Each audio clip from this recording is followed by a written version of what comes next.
No, I guess also I was such a big fan. That's what's okay to say. I was such a big fan of Christy, you know. So after Too Late for Hallelujah happened and you took that to number 1 with the band and all of that, I think I just thought, oh, there must be some way that I'm going to get to work with this guy in the future, you know. So be careful what you wish for. I put it out to the universe, and legitimately, I think he's, you know, one of the best artists and frontmen that I've ever seen, to be honest, or heard, you know. So I just jumped at it. I remember that meeting in the pub. Yeah. And I just thought, wow, I was so excited when I got back in the car. I said, I hope we can make, you know, make it happen. Yeah. Yeah, it was amazing. The whole, and you know, I'm not just saying it, Katrina, but the making of the album, there wasn't even a moment of badness or negativity. It was all really, it was a great vibe, the whole thing from beginning to end. It was joyful, wasn't it? And like, again, going back to the Back Christie thing, like normally when you're doing an album, you do a lot of gigs, and that would generate the funds. And we didn't have that facility with the pandemic and stuff. Plus, because it was a solo album, Aslan went to go out on tour to finance a Christy Dignam album. So if the Back Christie campaign hadn't happened, we wouldn't have done it, you know. And the whole thing, like with everybody, as you mentioned, people there, Larry Bass, Paul Whitnell, yourself, Katrina. Without all you, we couldn't have done it.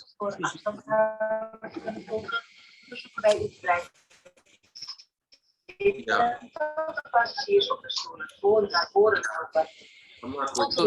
We've got some interference there, have we? Go about raising money.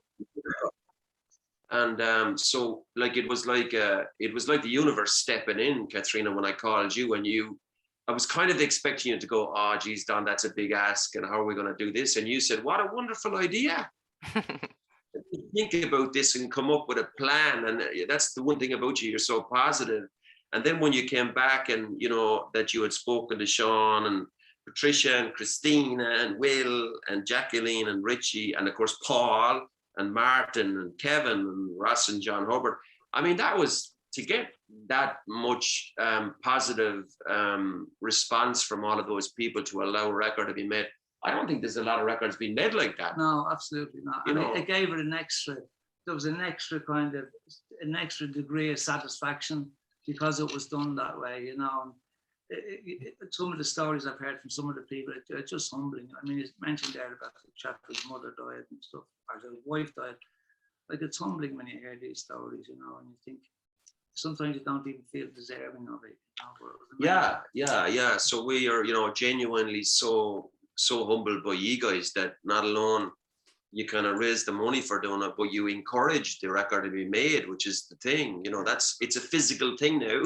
It's out there forever. Believe it or not, because all you were involved, it kind of made us work that little bit harder, because we knew we had to make a good album, you know, because there were so many people putting their faith in us, you know. So good point. Yeah, actually, that you mentioned that, Christy, I wonder, you know, looking at the way the music industry works, do you think that there's sort of the potential for the future for people to make their albums this way?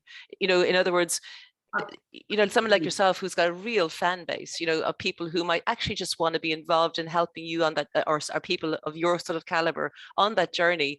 It's almost like it's a more personalized way of making music in a world which is just so sanitized by sort of streamlined, you know, online life. And from an artistic perspective, when you're doing an album for a record company, you obviously have record A&R people in which when you're making the album, and they're kind of, they push it in different directions, you know, and you want songs 3 minutes long, and you know, they want them at a certain beat and stuff like that. And because they weren't involved in this, we had total artistic freedom to do the album that we wanted to make. For example, the song for Catherine, normally you wouldn't allow a song like that to go on an album because it was such a change from the rest of the album. So things like that, it gave us a lot of freedom to be able to make the album that we wanted to make.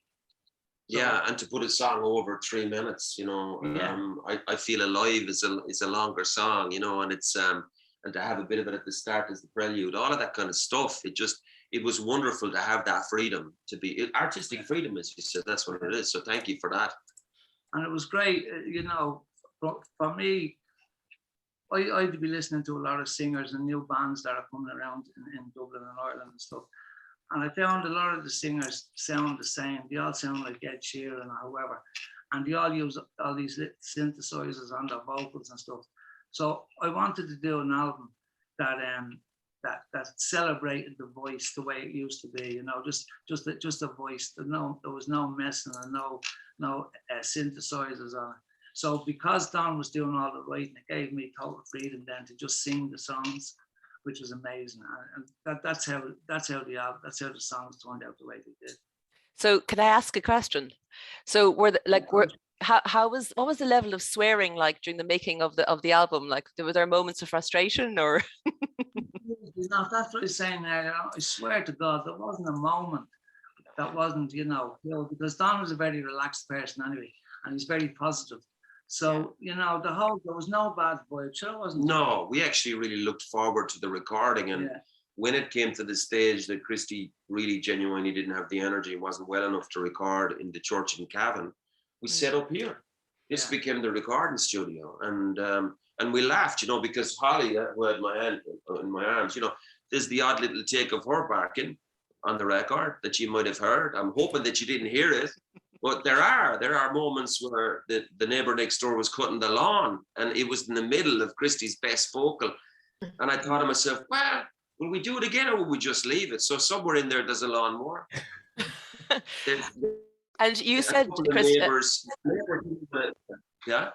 Don, you said something. The bird song that you used in the prelude and the final track was bird song from where your church is, where you live. Yeah.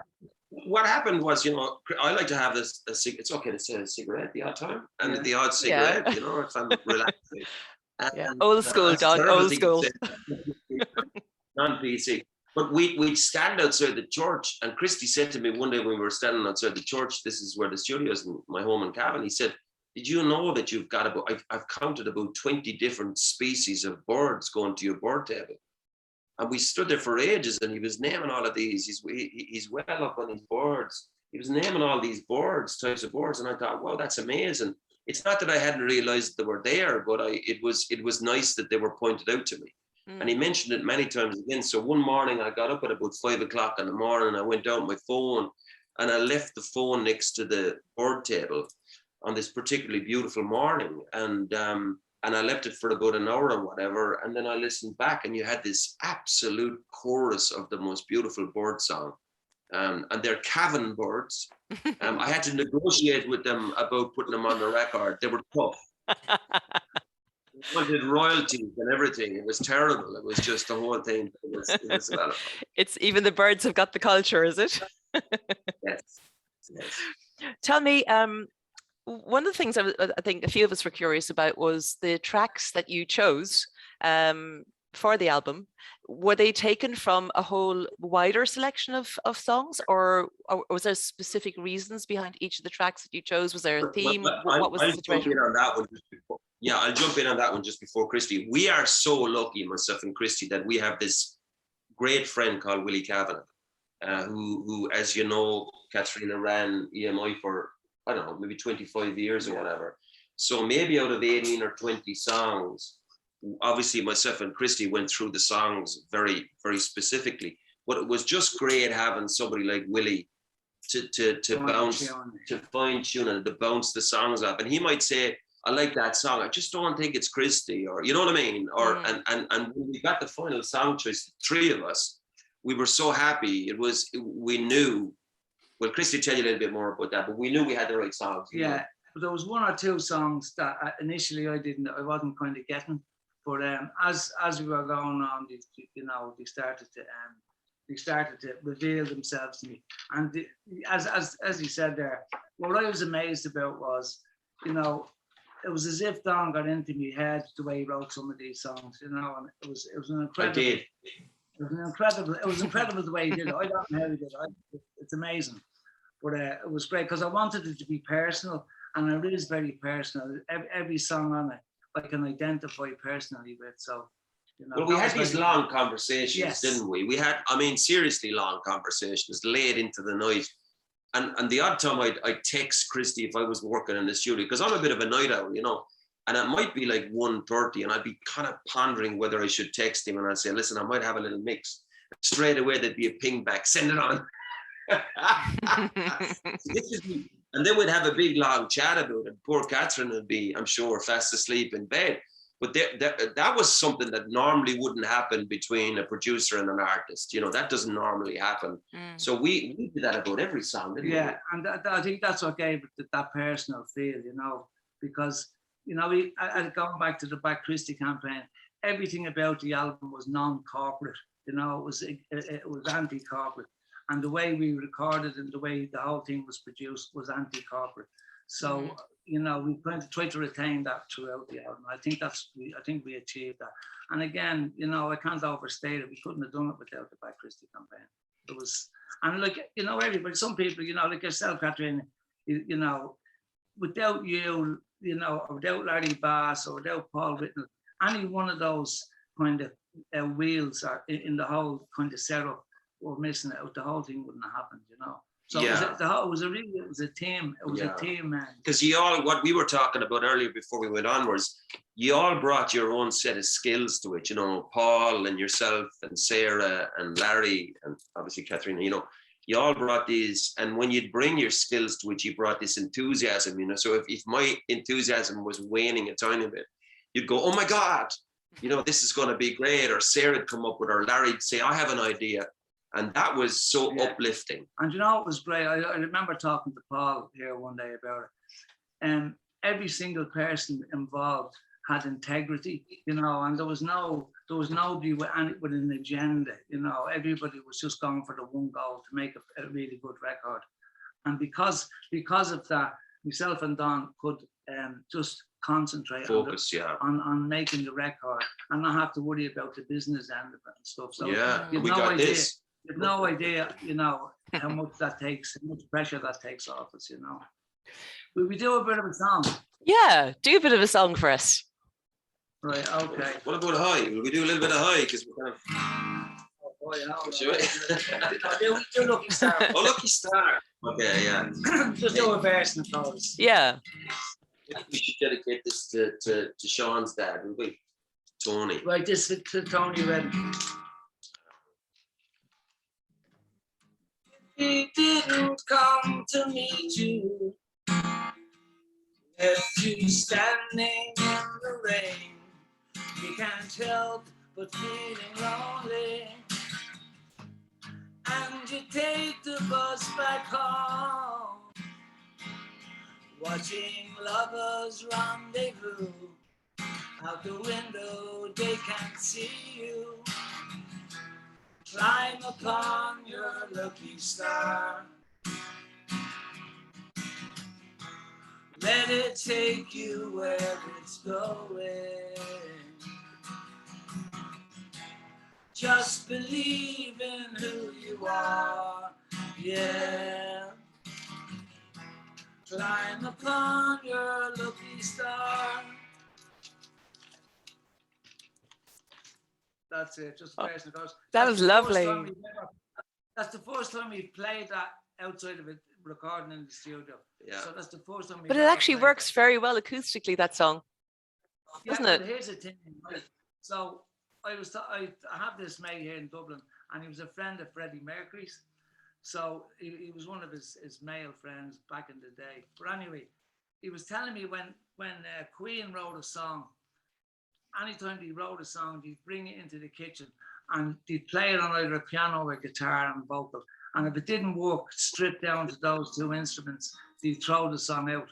So that's a kind of a thing that I've always had. If a song is good, it'll work with just an acoustic guitar. Because the way music kind of is, most people don't understand music. You don't understand drum beats and guitar chords and guitar progressions and stuff like that. So the singer is kind of translating all of that into a language that the general public can understand. So if the singer is not understood, this music won't be understood. And to me, it's very important, you know, that the audience understands the singer. And you know, I listen to a lot of singers over here, be singing American or British accents. And what you don't understand is when somebody hears Bob Marley singing in a Jamaican accent, or Damon Albarn singing in his Cockney accent, we find that exotic over here. But when people abroad hear an Irish accent, they find that exotic. But Irish people don't seem to get that, you know. You try and copy what's been done before, and the essence of the soul of music is in when the singer's not trying to be somebody else. Because if you're trying to be somebody else, you'll always be a pale imitation of something else. So you have to be true to yourself. Well, we were saying that Lucky Star might be a good Christmas sort of release. It might be an alternative Christmas song, Lucky Star. So we'll have a chat about that and see. Yeah. Be interested to see what people think. And watch this space, exactly. I've got another question for you, Christy. This must have been an unusual kind of departure for you, and I wonder how you felt sort of working without the band, you know, just working solo for the first time as your own personal journey. How was that for you? Well, it was terrifying, really, because, you know, when you're doing stuff with the band, if it doesn't happen or if it's not successful, you can kind of blame somebody else. You can say, oh, it's because of this, you know, so they're like a crutch. And that was the whole point of doing this album. I wanted to see, could I do something without the crutch of the band, you know, without all that kind of support and stuff. So it was terrifying, but it was also very fulfilling when we kind of got it done.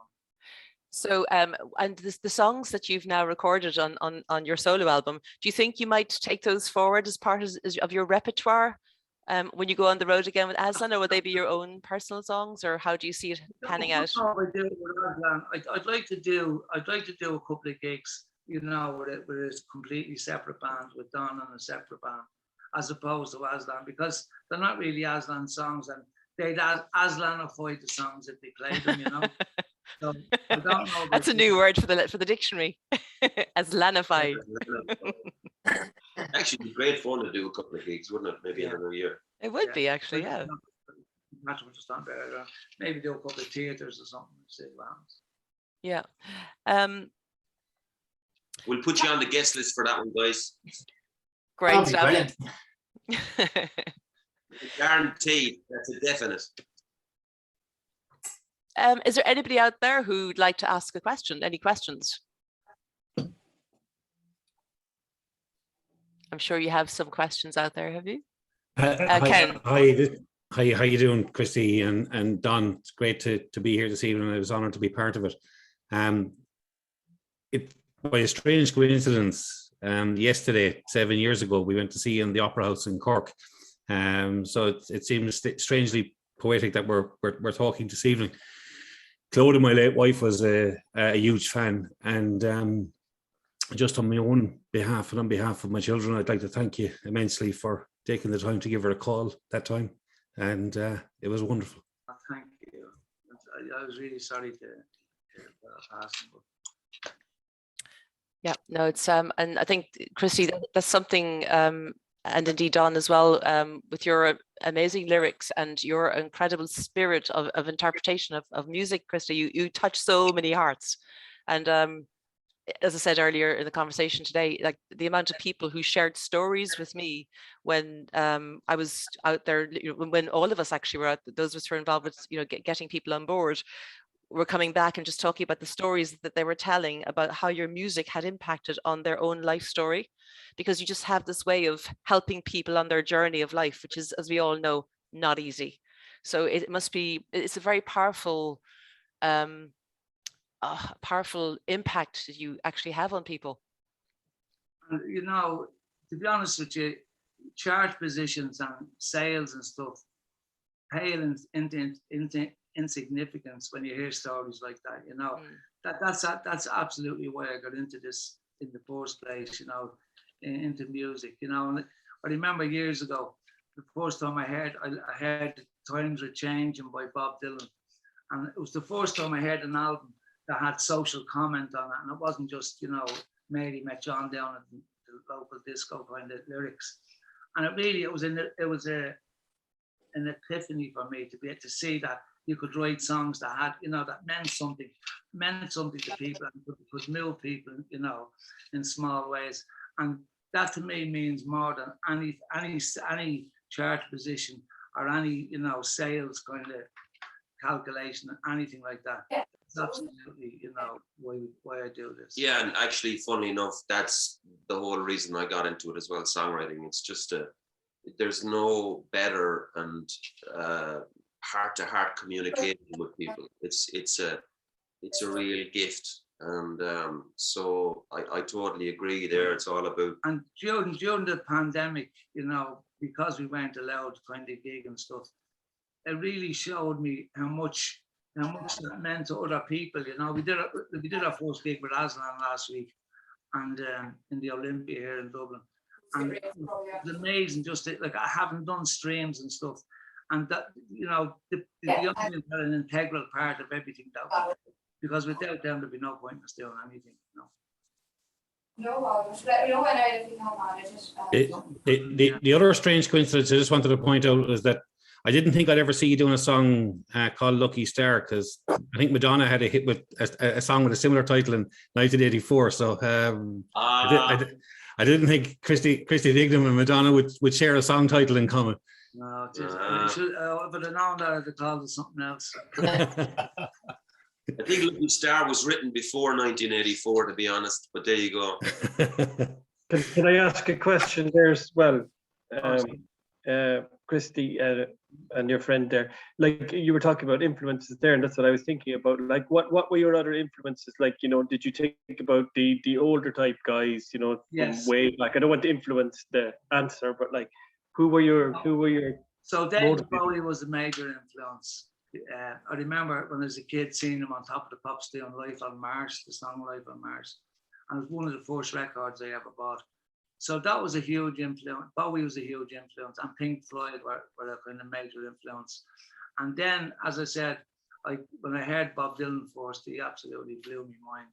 Just the lyrics, the reason that we done the Leonard Cohen song on the album was Leonard Cohen, to me, he wouldn't be a singer's singer, he's an amazing poet and stuff like that. But so I wanted to kind of sing one of the songs, as a singer, as opposed to, because I'd put kind of Leonard Cohen into the Lou Reed category. He almost talked our songs. So that's why we wanted to do that song. But yeah, so it was all the Beatles. I'm sure you can hear it in the music, in the songs. There's a lot of Beatley type influence and stuff like that. So that's what I was saying earlier on about the vocals. Like, as music is progressing, vocals are degressing, and you'll hear it in a lot of the music that's going around. Like, I listen to the radio sometimes, and it could be any one of 10 artists that are, singing on a song. So that's why the whole singing of this was very important.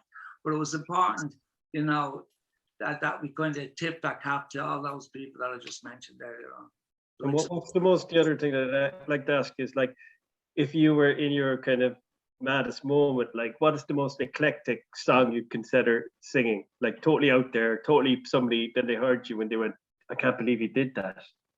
Well, I mean, I love traditional music, and Sally Gardens, that song. Yeah. There's songs like that, and then I don't know, I just loud. People ask me my favorite, sometimes I'm doing an interview, you'll ask me my favorite 5 songs, but it kind of changes every week, because there's so much amazing music out there that it changes all the time. There's also a song called Lover, You Should Have Come Over by, what's his name? I'm getting chemo brain at the moment. Jeff Buckley. Hallelujah. Jeff Buckley. Jeff Buckley. It's a song called Lover, You Should Have Come Over. And it's an amazing song, but I wouldn't try it because Jeff Buckley is an amazing singer, and I couldn't do anything to improve the song. If I do a vocal on a song, on a cover of a song, I always try and have some little improvements in the song. If I can't do that, I won't cover it, and I can't improve on Jeff Buckley. It's still good. Thanks. See if I can come in there just for a second. I met you a number of years ago. You won't remember. In the White Lady in Kinsale, you played a gig, and you were all upstairs afterwards. And I was sitting there, but there was somebody there to interview you. And I ended up sitting next to you and I was just chatting away to you. And I said to you, do you mind if I ask you a question? And you said, no. And now I had seen you on a number of occasions. And my fascination was why you used to perform live in your bare feet. And we had this big, long chat anyway. A long story short, the person who was supposed to interview you never spoke to you. And at the end, they came to me and said, well, fecked, you spend most of the time talking to him. You better write the feckin' article. And did you? Well, I did actually, in fairness, but great night. We had some belting tunes. So we'll get Anthony and the White Lady to have you back on your own accord. I'll even introduce you. Not that I'd need to, but yeah, no. Hats off to you. Yes, thank you. Kinsale, I always loved Kinsale. It's a lovely place. But I remember that as well. I remember the interview. Oh. There you go. I can't remember things that happened last week, but I remember things that happened. But you look, our radar, we all have a similar kind of radar these days, I think. Yeah, so. Can I just say, Christy and Don, thank you so much, and it's absolute and utter honour and a privilege to be here this evening, but also to be involved. I suppose, like everyone else, when Paul Whitnell mentioned it to me, my heart stopped because I got a fright because I've been such a lifelong fan, and I said, Christ, he's not allowed to go anywhere. Feck this now for Gabe Soldiers. But look, I'm from North Dublin. I live in here in Cork. I think I probably went to some of your first gigs. Lifelong fan. All my family were involved in music, including my dear old mum. She was used to sing in a dance band years ago, the Evening Shadows, all from Balbriggan, Skerry's direction, right? But we grew up with music. I grew up with you. My mum used to say, and we played the albums and stuff when we were younger, when they came out first, was, geez, he's a half decent singer. So fair play to you know, that's a big thing to say. I used to play in a band in Skerry's called the Pink Hearts. We were like something out of the Commitments, the state of us going around the place. But you know what? I often say music when things are down and things aren't great. I mean, growing up in the 80s here was rubbish. But it was brilliant, and it got us out of our shell. It got us out communicating properly. We had a bit of fun and a bit of crack, and I'd love to go back to those days. But anyone that spends any length of time in music, hats off to you guys, because it's a tough road.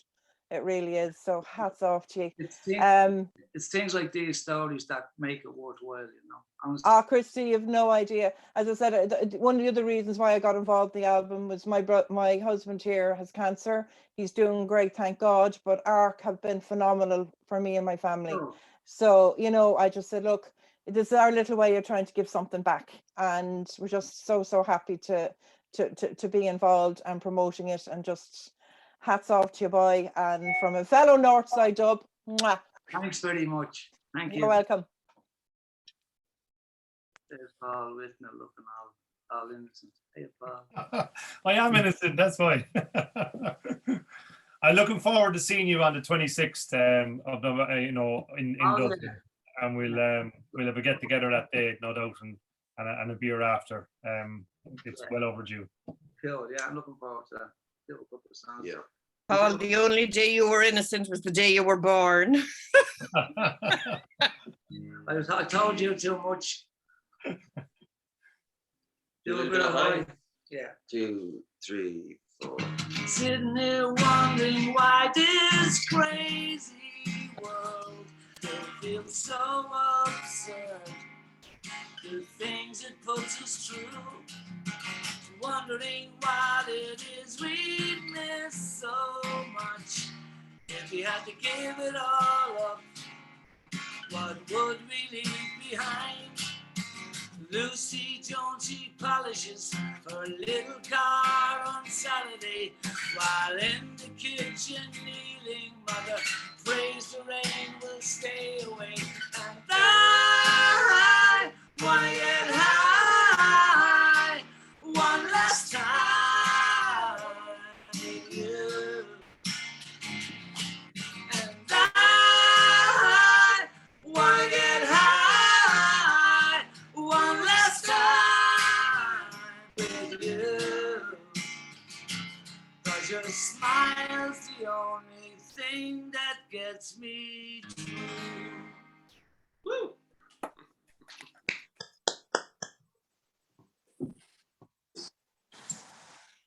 That once on the Late Late, and that was it. It's the second performance of it. Christy, Yes. that's fantastic. I love that song, but I just want one question for you.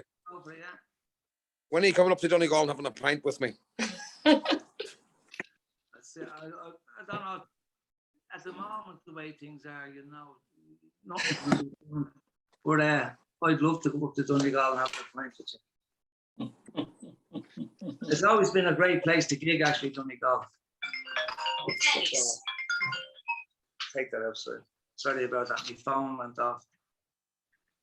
But yeah, we're hoping to get up to Donegal soon. But you see what happens with this pandemic starting to go mad again. The pint will be waiting for you. Yeah, I'll hold you to that. Good man. Keep it up. Cheers. Thanks very much. A quick thing, just say to you, Christy. Just wanted to give you a big thanks for over the pandemic. My little sister's part of a sports club for people with learning disabilities, and you got on the Zoom and you played a song for them, and made their whole week, really, the whole month, the whole lockdown, I'd say. And my sister's still going on about it. So I just wanted to say thanks to you. I know the thing you're talking about because Derek, is it run? He looks after them. Yeah, Derek Armstrong. There's a party in December. He asked me to drop him, have to do a couple of songs. But yeah, that was amazing. You know, things like that are amazing. You really, you know, I use the word already. Really humble, you know. Yeah, definitely. Because what Katrina was saying there earlier on, the music business is a tough business, and there's so much bullshit that goes on. And without those moments, doing things like that, or the hour and a half you have on stage, or 2 hours on stage, without that's what makes the whole thing worthwhile, you know. Yeah, thanks a million anyway again, and have tickets to see Aslan in Vicar Street over Christmas. So hopefully everything still gets to go ahead with the recent. I think they'll all go ahead. Hopefully. Yeah. Great. Cheers, man. Thank you. Hoping to see you, Christy, in Killarney also on the 21st of December. I have tickets got for it, so hopefully. I got sick for the last Killarney gig. We had But this time you'll be fine. Yeah, we get back to it. What happened was I've been on chemo for about a year, and they increased the dosage, and my body went toxic. I got a thing called neuropathy, where just my hands were just agonizing. I was nearly crying with pain, but they go on numb and pins and needles and stuff. So they had to stop the chemo for a couple of weeks and reduce the dosage because my body was going toxic. So that's what happened there, you know. Oh, okay. How do you feel when you're on stage for a couple of hours like that now, Christy? You know, the sickness is gone, everything is gone, you know. So it's just, I think I feel most alive when I'm on stage. Yes. That's great. Yeah. Hopefully see you there then. I will, yeah. We'll make it next time. Definitely. Yeah. Great. Is anybody else got any questions or anything like that? Trina, your microphone isn't working there at the moment, so can you have a look at that?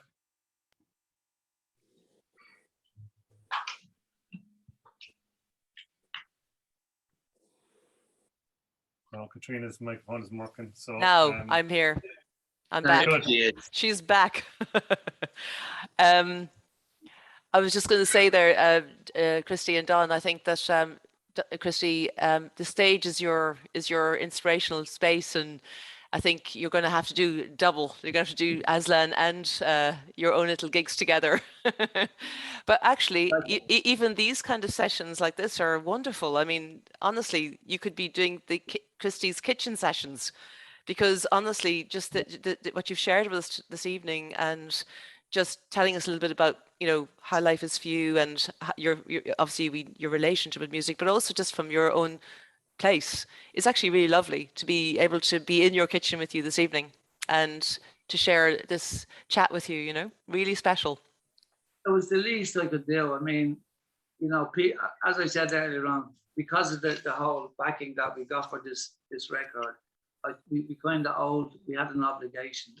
We didn't have an obligation, but we felt obligated to pay the same faith that people had in us, and to pay that back, you know. And that's why we were so careful about making a good record and stuff like that.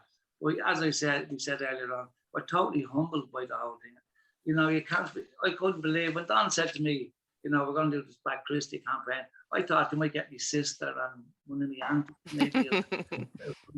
I had no idea the amount of people would get involved. It was really amazing. Blew me away. Oh, Me too. And so after this now, you two, are you going to collaborate in the future, do you reckon? Or what are the next steps? Well, God knows what comes in the future, you know. Well, that's a fair point. So again, because this was amazing, you know. Yeah, he said it earlier, you know, like this isn't just, we're not saying this just for stage or for show. We actually just didn't have a bad moment. And we laughed through it all. Yeah. I mean, I've never laughed so much. I mean, you may not realize, but this man is really funny.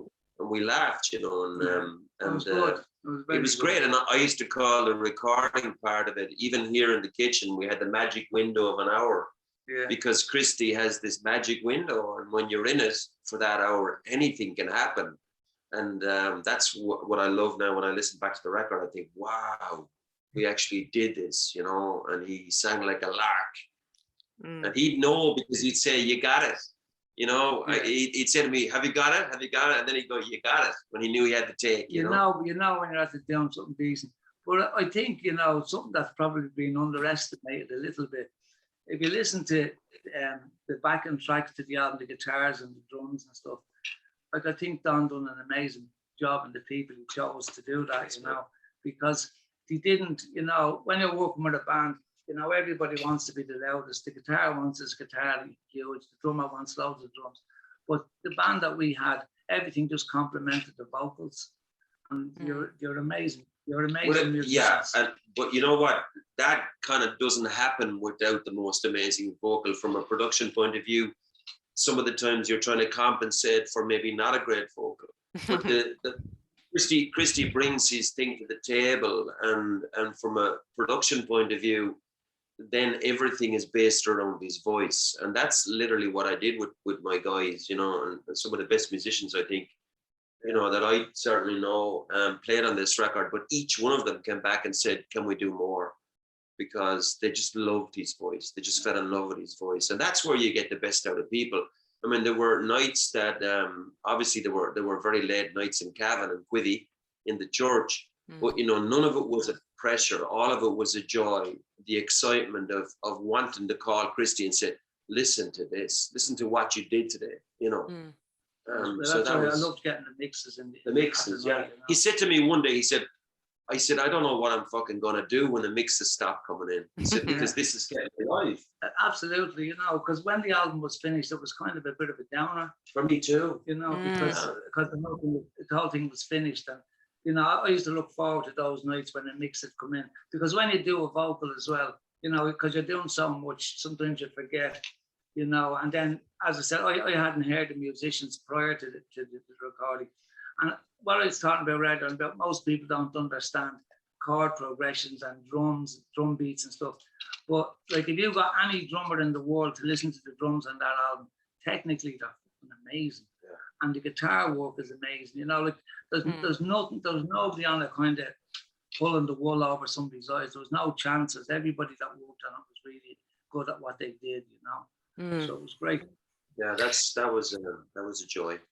That's There's actually Kitchen Karma. Sorry. Sorry, what was that? Kitchen Karma. Kitchen Karma. All good things start in the kitchen. Everything starts in the kitchen. It's all the goodwill, you know, the goodwill from people that in the Black Christie campaign, the goodwill from people like yourself, Catherine, and Larry Bass, Larry and Sarah. It was the goodwill. And Sony. Sony as well, and you know, at the end of the process, they came in and you know, they came here and we played them some of the songs, and they just went, it's so unusual. I remember that comment. Chris Kelly from Sony said, he said it's so unusual. He said because normally when we hear a record, we're quickly trying to figure out what could be the single, and he said there's about 6 on this record. Which is a wonderful moment, you know. They were just blown away. So that was a good thing. Myself and Don were talking before this started, and of all the interviews, like you know, when you release an album, you do a lot of interviews and stuff. So, and there wasn't one interview I did that people, you know, weren't blown away with the album. You know, honest to God, every single interview and any reviews we got, they've all been amazing. Like the Daily Mirror are making an album of the year at Christmas and stuff like that. But everybody that's listened to it has really liked it, you know, which is great. It is, yeah. It's an amazing, it's a blessing. And you know, like from being in Aslan and making a couple of records that maybe didn't kind of, you know, weren't that great or whatever. You know when people are bullshit now when they're telling the truth, you know. So it was great to have to do something. I mean, universally, it was. Because I remember the first time I got the album, Sony sent me over an album when they were all pressed up and stuff. So it stuck around on the CD player then, myself and Captain sat and listened. And there wasn't a moment on the record that was, usually you'll have 5 songs and 2 or 3 of them are just throwaway album fillers. But there was none on this album, you know, every song was as important as the last song. And we tried to do that. That's why we were so finicky when we were picking the songs to do. So here's a hard question. So Christy and Don, what are your favorite tracks on the album? Mine changes all the time. Hazy Sunshine is a big favorite of mine. I just love. I like that one. There's a lyric in the second verse where it goes the rain upstairs, the rain pouring down and cleansing the sins on streets. I love that. Yeah, you do. But I just there's something kind of sleazy about it that I like. Thanks. I was describing a part of my life there, which was a little bit. Oh well, there you go. But it changes, you know. Initially, Hoy was one of my favorites. Then What If Tonight?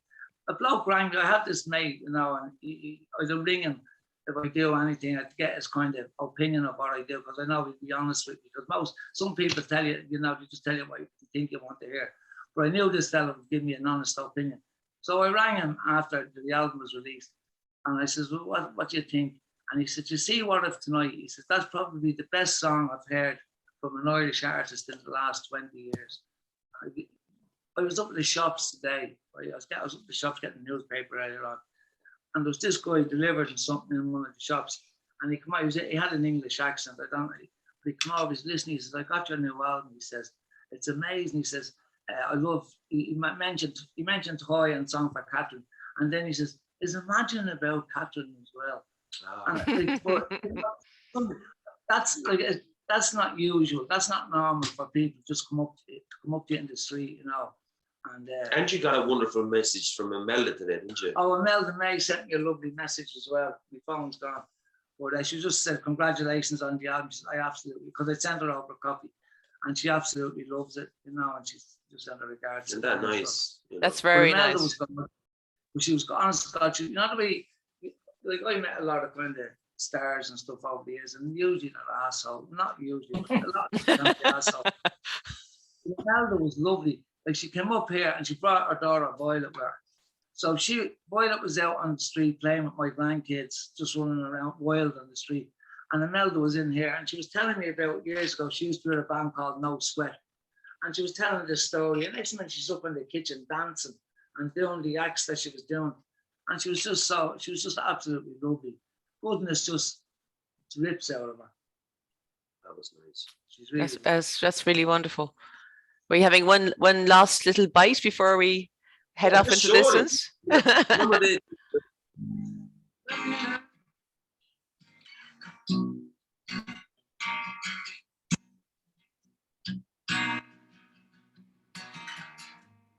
Looking out across the world, I feel alive as every morning sun returns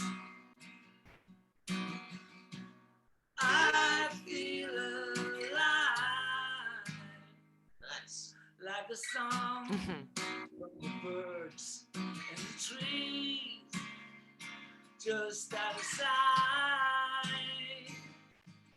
or the rush of the leaves and the breeze and the falling light.